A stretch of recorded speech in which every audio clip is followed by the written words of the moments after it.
러시아의 우크라이나 내 전략은 단순합니다. 가능한 한 많은 병력을 전선에 투입해 우크라이나의 방어력을 소모시키는 것이죠. 하지만 그 전략은 병사들이 실제로 전선에 도달할 때만 효과가 있습니다. 그런 일이 일어나지 않고 있습니다. 어떤 것이 푸틴이 원하는 곳에 도달하기도 전에 러시아 병사들의 90%를 죽이고 있습니다. 그 병사들은 전투가 시작되기도 전에 한 발의 총도 쏘지 못한 채 죽어가고 있습니다. 유리 코치노프가 모두 밝힙니다.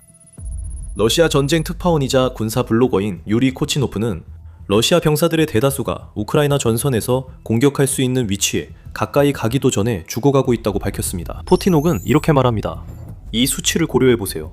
러시아 인명 손실의 80, 90%가 이미 접촉선으로 진격하는 단계에서 발생합니다.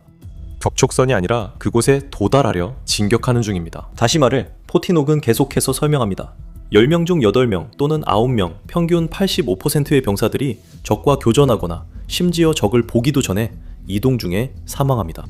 코치녹은 단 몇 마디 말로 러시아군 전체를 갉아먹고 있는 암을 드러냈습니다. 러시아군인 131만 명 이상이 적을 한 번도 본 적 없는 전쟁에서 사망하거나 부상을 입었습니다. 푸틴의 앞잡이들은 유령과 싸우며 결코 도달할 수 없는 곳으로 전진하라는 명령을 받고 실전에서 총 한 발도 쏘지 못한 채 후방에서 죽임을 당합니다. 훈련은 의미 없으며 러시아 군대의 90%에게 준비는 소용이 없습니다. 그들은 보이지 않는 적에게 죽기 위해 존재합니다. 그리고 곧 알게 되겠지만 그 적이 항상 우크라이나는 아닙니다. 때로는 그 적이 훨씬 더 가까이에 있습니다. 그 얘기로 넘어가기 전에 러시아 군인들이 멀리서 적과 싸우고 있습니다. 우크라이나는 러시아의 봄 공세와 푸틴이 이전에 명령한 많은 공격들을 무력화시켜왔습니다. 그 결과 러시아가 전쟁 초기에 영토를 확장할 때 사용했던 대규모 공격을 거의 불가능하게 만들었습니다. 그런 공격들은 장갑차, 포병, 보병이 결합됐지만 러시아에 큰 손실을 입혔습니다. 그래도 일부 진전은 있었습니다.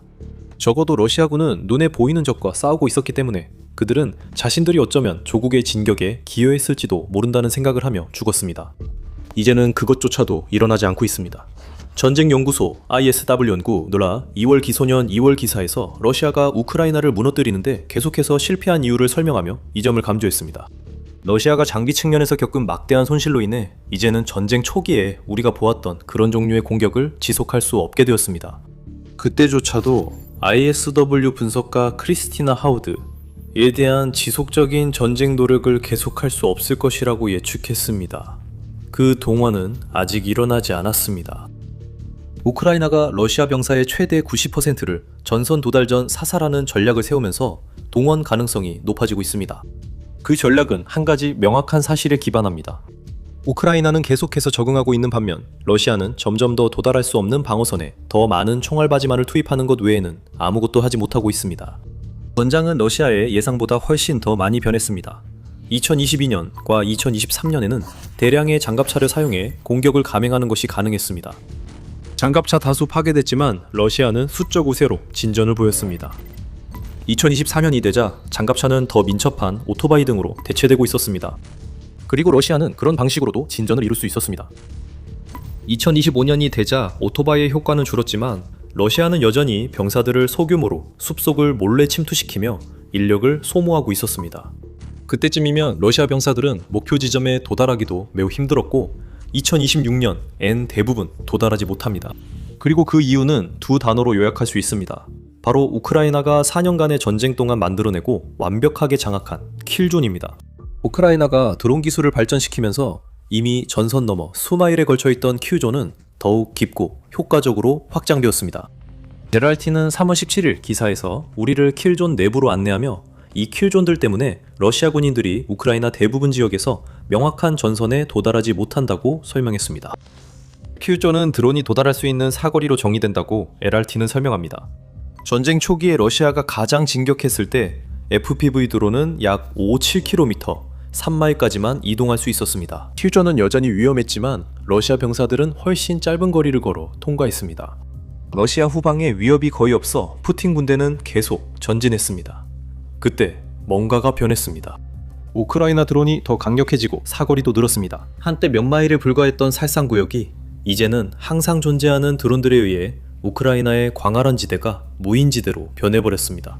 FPV 드론의 사거리가 늘어나 전선에서 15.km, 즉 9.3마일 이내는 러시아 군인들에게 모두 죽음의 함정이 되었습니다. 상황은 더욱 악화되고 있습니다. 2025년 말과 2026년에 들어서면서 우크라이나는 중거리 드론도 무기고에 추가했습니다. 우크라이나의 드론 시스템은 이제 그 어느 때보다도 러시아의 후방 깊숙한 곳까지 타격할 수 있게 되었습니다. 일부 지역에서는 우크라이나 드론이 전선에서 144km, 약 90마일 떨어진 곳까지 혼란을 일으키고 있습니다. 러시아는 전선에 투입할 인력이 FPV 드론에 의해 쓰러지는 이중 문제에 직면했습니다. 후방에서 러시아 병사들이 병영과 수송대에서 사망하고 있습니다. 우크라이나는 지휘통제센터와 러시아 물류 공급망을 파괴하고 있습니다. 이는 우크라이나가 전보다 더 멀리 날아가고 강하게 타격하는 드론을 개발했기 때문입니다. 여기에 하늘에서 끊임없이 감시하는 눈도 추가됩니다. 우크라이나의 사살구역이 넓어 푸틴 병사들이 활용할 사각지대가 많을 것이라 생각할 수 있습니다. 일부 사각지대는 불가피하지만 우크라이나가 정찰 드론을 교대로 띄워 거의 모든 것을 감시해 사각지대가 최소화되고 있습니다. 이 눈밟은 드론들은 너무 높이 날아서 러시아 병사들은 그것들을 볼 수도 없습니다. 그리고 병사이든 장비이든 조금이라도 움직임이 감지되면 그 영상은 전선 뒤에 있는 우크라이나 드론 조종사들에게 즉시 전송됩니다. 그들은 위협 제거를 위해 필요한 무기를 발사하고 정찰 드론은 감시를 계속합니다. 우크라이나는 푸틴 군대가 예상치 못할 때 영리하게 반격해 러시아 상황을 악화시키고 있습니다. 우리는 우크라이나가 2월 러시아를 상대로 한 반격에서 큰 성과를 거둔 것을 보도했습니다. 키예프 인디펜던트에 따르면 우크라이나는 전선을 러시아 쪽으로 밀어붙임으로써 주로 남부 지역에서 약 480제곱킬로미터, 즉 약 185제곱마일의 영토를 해방시켰습니다. 하지만 우크라이나가 푸틴 군대가 안전하다고 믿었던 요새화 러시아군 진지를 계속 공격하는 점도 인상적이지만 자주 보도되지 않습니다. 작년 12월 우크라이나 동부 세레브라스키 숲에 숨어있던 병사들이 좋은 예입니다. 그 러시아 병사들은 크림이나 마을 남쪽 6마일 전선 동쪽 5마일 이상 떨어진 곳에 있었고 우크라이나로부터 위협이 없다고 생각했습니다. 그들은 자신들이 사격구역에 있지도 않다고 생각했습니다. 보병, 특수부대, 다수의 드론이 결합된 기습 공격으로 우크라이나가 전선에서 수마일 떨어진 러시아 진지를 완파했습니다. 러시아의 총 손실 인원은 약 2,000명으로 추정됩니다. 우크라이나의 반격으로 러시아군의 안전이 보장되지 않음이 드러났습니다. 러시아 병사들의 90%가 전선에 도달하기도 전에 사망하는 주된 이유이자 피해의 대부분은 분명히 우크라이나 때문입니다. 하지만 여기에는 더 많은 요인이 작용하고 있습니다. 푸틴의 군대에게 더 가까운 적은 바로 러시아 자신입니다. 그리고 러시아의 군대와 전략 역시 현재 병사들이 겪고 있는 고난에 한몫을 했습니다. 본격적인 이야기에 앞서 지금 더 밀리터리 쇼를 시청 중입니다. 아직 구독 안 하셨다면 지금 버튼을 누르세요. 이제 전략을 이야기하겠습니다. 러시아는 기계화 돌격에서 오토바이 돌격을 거쳐 보병 돌격으로 공격 방식을 일부 바꿨지만 이런 변화는 좋은 조정이 아닙니다. 각 변화는 러시아를 더 약하게 만들지만 여전히 조정입니다. 하지만 이 모든 변화에 공통적으로 나타나는 한 가지는 푸틴과 그의 무능한 지휘관들이 러시아의 불쌍한 병사들에게 앞으로 나아가라고 명령한다는 점입니다. 어떤 수를 써서라도 그 병사들은 전진해야 합니다. 그들은 소모품처럼 취급받고 있으며 이것이 우크라이나가 하고 있는 일만큼이나 많은 사람들이 살상지대에서 죽어가는 큰 이유입니다. 지금 이 순간에도 러시아는 도네츠크 함락을 목표로 한 봄 공세의 초기 단계에 있습니다. 하지만 다시 말하지만 러시아가 할 수 있는 일은 병사들을 우크라이나에 점점 더 넓어지는 살상지대로 밀어넣는 것뿐입니다. 봄 공세의 첫 달의 수치가 모든 것을 말해줍니다. 3월 한 달 동안 러시아는 기록적인 35,351명의 사상자를 냈습니다. 이제 이 숫자가 코티노크의 폭로와 어떤 관련이 있는지 생각해 보십시오. 35,351명의 사상자 중 최대 31,815명은 전선조차 보지 못했습니다. 그들은 전선에 도달하기도 전에 목숨을 잃었습니다. 그 결과 실제로 우크라이나를 공격하다가 사망한 러시아 병사는 고작 3,536명에 불과합니다. 이것은 전략적인 자살행위입니다. 푸틴이 러시아의 인적 자원 우위를 이용해 우크라이나와 소모전을 벌이는 전략이 좋은 생각이라고 생각하더라도 그 전략은 인력이 대규모로 전선에 도달할 때만 효과가 있습니다. 그런 일은 일어나지 않고 있으며 러시아가 우크라이나의 살상구역을 극복할 전략을 마련하지 못한 것이 주요 원인입니다.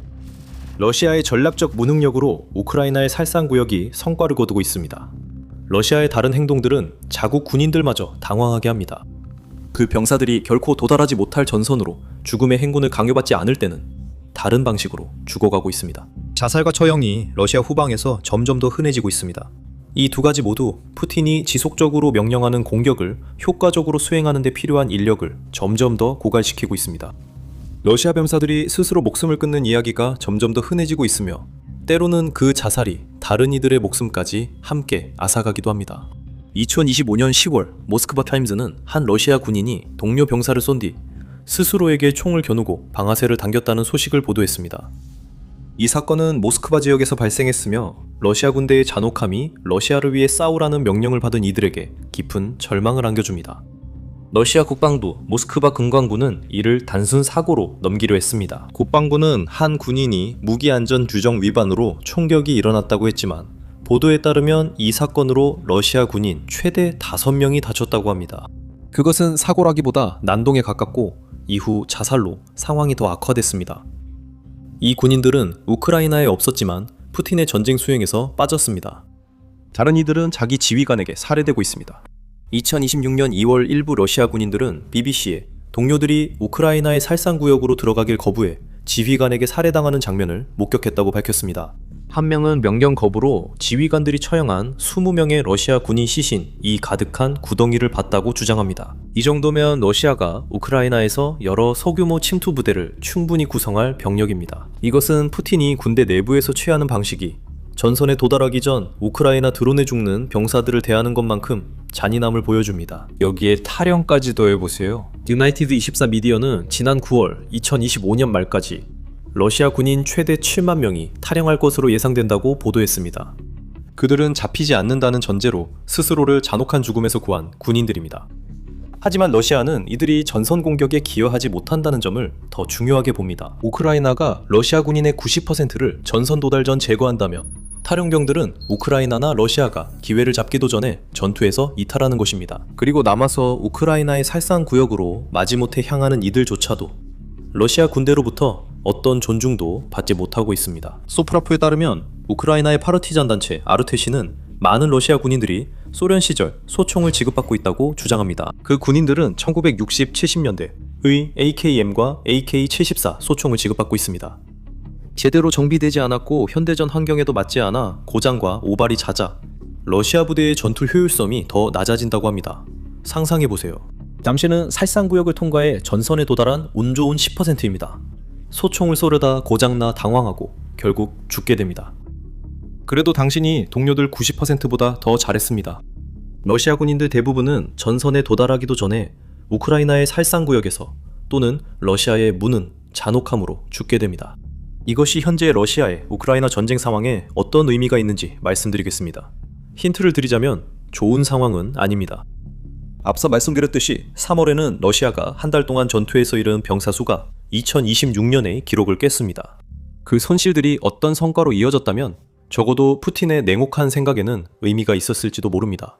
인디펜던트에 따르면 러시아는 3월 한 달간 전선에서 진전을 이루지 못했으며 이는 2년 반 만에 처음입니다. 하지만 우크라이나는 성과를 냈습니다. 많지는 않지만 9제곱킬로미터, 즉 3.47제곱마일을 확보한 것은 아무것도 없는 것보다는 낫습니다. 그리고 우크라이나는 그 성과를 내기 위해 3만 5천 명의 병력을 소모하지도 않았습니다. 이것이 병사들 대부분이 전선 도달 전 죽을 때 일어나는 일입니다. 전선은 움직이지 않습니다.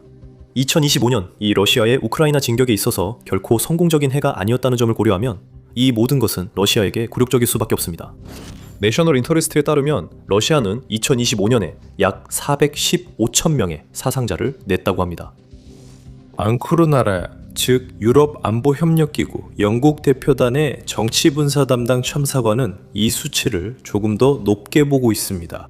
나라야는 러시아의 2025년 사상자 수가 42만 명에 달한다고 주장하며 러시아가 우크라이나 영토의 고작 0.8%를 차지하기 위해 그만큼의 손실을 감수했다고 덧붙였습니다.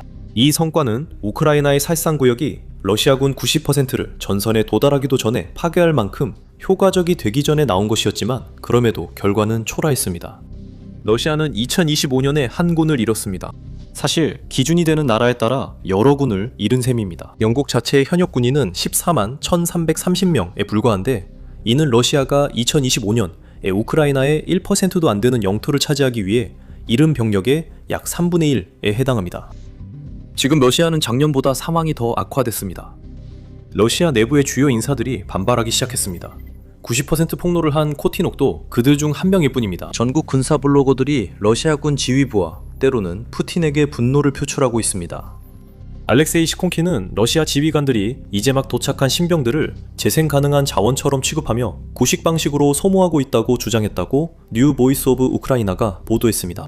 군사 블로거 알렉산드르 호도르콥스키는 러시아가 장비가 있어도 대규모 공격으로 복귀는 불가능하며 그렇게 하면 손실만 8배 늘고 전선에 영향이 없다고 주장합니다.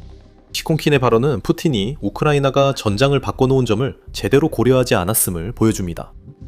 러시아의 손실이 이제 너무 커져서 자원병 모집만으로는 이를 보충하지 못하고 있습니다. TVP 월드에 따르면 3월은 러시아의 사상자 발생률이 모집률보다 4개월 연속으로 초과한 달이었습니다. 러시아 군인은 재생 가능한 자원이 아닙니다. 이제 러시아 군인들은 단지 입대 의지가 있다는 이유만으로도 더 귀중한 자원이 되어가고 있습니다. 하지만 대부분은 전선에 도착하기도 전에 목숨을 잃게 됩니다. 마지막으로 러시아 군사 분석가 코치노프의 말을 들어보겠습니다. 그는 전선이 이제 국지적, 전술적 움직임의 구역이 되었고 하루에 100m 내외로 전진과 후퇴가 반복된다고 주장합니다. 그는 두 번째 충격적인 발언으로 이런 속도라면 전쟁이 100년 계속될 것이라며 결코 과장이 아니라고 했습니다. 푸틴은 우크라이나 승리를 위해 한 세기나 기다릴 수 없습니다. 그러나 그의 병사 90%가 한 발도 못 쏘고 죽는 상황에서 그가 더 바랄 것은 많지 않습니다. 이번 봄 공세는 러시아가 우크라이나에서 얼마나 심각한 상황인지 잘 보여줍니다. 우리는 이미 그 공세의 형편없는 진행을 언급했지만 실제로는 상황이 더 심각합니다. 2026년 러시아는 붕괴로 치닫고 그 결과 심각한 인력 위기에 빠지고 있습니다. 자세한 내용은 저희 영상을 확인하세요. 영상에서 지금까지의 2026년 러시아 상황이 얼마나 충격적인지 보여주는 수치들을 공개합니다. 재미있게 보셨다면 더 미리터리 쇼 구독하시고 러시아 실패 분석을 놓치지 마세요. 시청해주셔서 감사합니다.